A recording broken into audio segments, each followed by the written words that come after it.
बोलताच येत नाही मला काय बंद कर.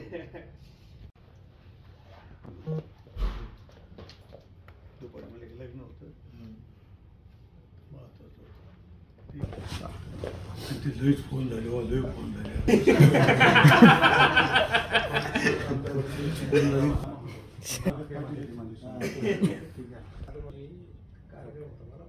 गिरीश भाऊ आता असा परत पोस्ट केला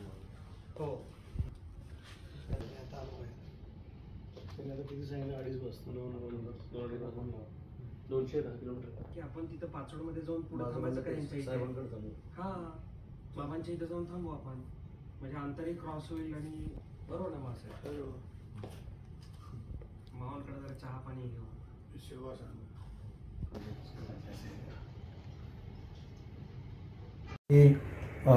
हैदराबादला कधी जाणार आहे बाकीच्या नोंदी त्या कधी गोळा करणार आहेत या संदर्भात आम्ही मनोजींची चर्चा करू आणि मला असेल भुमरे साहेबांना असेल मंगेशजींना असेल तर गिरीश महाजन साहेब देखील त्या ठिकाणी पोहोचत आहेत बच्चू कडू साहेब आमच्या संपर्कामध्ये आहेत या सगळ्यांनाच खात्री आहे की या संदर्भातला सकारात्मक निर्णय हे आता मनोजजी करतील कारण मनोजजींनी ज्या पद्धतीनं हे आंदोलन केलं आहे त्यामुळंच निजामकालीन नोंदी बघता कुणबी समाजाला दाखले दिले जात आहेत आणि याचं सगळं श्रेय मनोजी जरांगीण आहे याच्या मताशी देखील आम्ही सहमत आहोत आणि म्हणून भविष्याची रणनीती अतिशय समजूतदारपणानं ती आखतील याची आम्हाला पूर्ण खात्री आहे. सकारात्मक निर्णय म्हणजे त्यांनी वेळ वाढवून द्यावी की आंदोलनच करू नये? नाही मला असं वाटतं सरकार म्हणून आणि सगळ्या गोष्टीचा मी साक्षीदार म्हणून की काही गोष्टी अजून नोंदी देखील कारण पहिला अहवाल शिंदे समितीचा सबमिट झाला आहे दुसरा अहवाल आम्ही स्वीकारला आहे अजूनही शिंदे समिती काम करते अजूनही अनेक नोंदी आपल्याला मिळणार आहेत त्याच्यामुळे ह्या नोंदी ज्या मिळण्याचा वेग जो आहे हा अतिशय मोठ्या प्रमाणामध्ये आहे आणि म्हणून मला असं वाटतं की कुठच्याही मराठा समाजाच्या तरुणावर दाखला मिळाला नाही म्हणून अन्याय होणार नाही याची जबाबदारी शिंदे समितीने नक्की स्वीकारलेली आहे आणि म्हणून या संदर्भात संपूर्ण भाष्य हे आदरणीय मुख्यमंत्री महोदयांनी केलेलं आहे आणि टिकणारं जे आरक्षण आहे म्हणजे निजामकालीन नोंदी हा एक भाग आहे आणि टिकणारं आरक्षण हा दुसरा भाग आहे तर टिकणारं आरक्षण देखील देण्यासंदर्भात जो इम्पेरिकल डाटा तयार करायचा आहे त्याच्या यंत्रणेला लागणारे 360 कोटी रुपये देखील या पुरवणी मागण्यांमध्ये देण्यात आलेले आहेत त्यांचं देखील जोरदार काम सुरू आहे आणि फेब्रुवारीमध्ये देखील मराठा आरक्षणाच्या टिकाऊ आरक्षणासाठी विधानसभेचं अधिवेशन बोलवलं जाईल ही देखील घोषणा मुख्यमंत्री मोदयांनी केलेली. गिरीश महाजनांनी विनंती केली होती की 24 तारखेवर अडकून राहू नका तर जास्त वेळ लागेल टिकणारं आरक्षण द्यायचं 2-3 महिने अजून लागतील तुम्ही असं काहीसं बोलणार त्यांच्याशी विनंती करणार? 2 भाग आहेत एक सुप्रीम कोर्टामध्ये जी विंडो ओपन झाली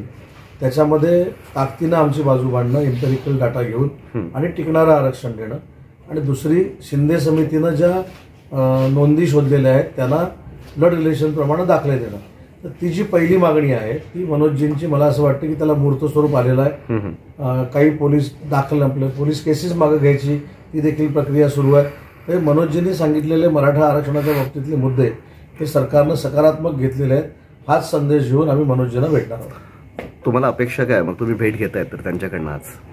अपेक्षा सरकारची हीच आहे की मनोजजी हे समजूतदार आहेत त्यांनी संपूर्ण शिंदे समितीचा प्रवास बघितलेला आहे पुन्हा एकदा शिंदे समिती हैदराबादला जाणार आहे त्याच्यामुळं मी तर याच्या पुढे जाऊन म्हणतो की ज्या निजामकालीन नोंदी मिळालेल्या आहे हा विजय मनोजजींचा आणि मराठा समाजाच्या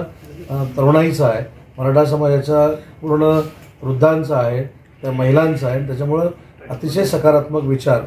आंदोलनाचा 24 तारखेचा हा बाजूला ठेवून सरकारला मनोजजींनी सहकार्य करावं हीच आमची भूमिका आहे. 2 शब्दावर आडले ते 2 शब्द कुठले आहेत? ते म्हणतात की 2 शब्द चेंज करा ते कुठले शब्द आहेत? ते शब्द आता गेल्यानंतर तिथे कळतील ना मी इथं पोचतो आतापर्यंतची सगळी माझी माहिती माझ्याकडे आहे आणि तिथून निघताना 2 शब्द काय असतील ते तुमच्याशी परत त्यातला एक शब्द सरसकट आहे जे तुम्ही म्हणताय की कुठल्याही आरक्षणाला धक्का न लावता आरक्षण देणार. मला त्याच्यावर आता इथे काहीच भाष्य करायचं नाही कारण मी तासाभरात त्यांना भेटणार आहे मला याच्यामध्ये कुठेही स्वतःच्या वक्तव्यावरनं कॉन्ट्रोवर्सी निर्माण करायची नाही किंवा वाद निर्माण करायचा नाही सरकार म्हणून मी असेल भुमरे साहेब असतील महाजन साहेब आम्ही त्यांना भेटणार आहोत आणि आमची भूमिका अतिशय पॉझिटिव्हली त्यांच्याकडे विशद करणार आहोत. थँक्यू.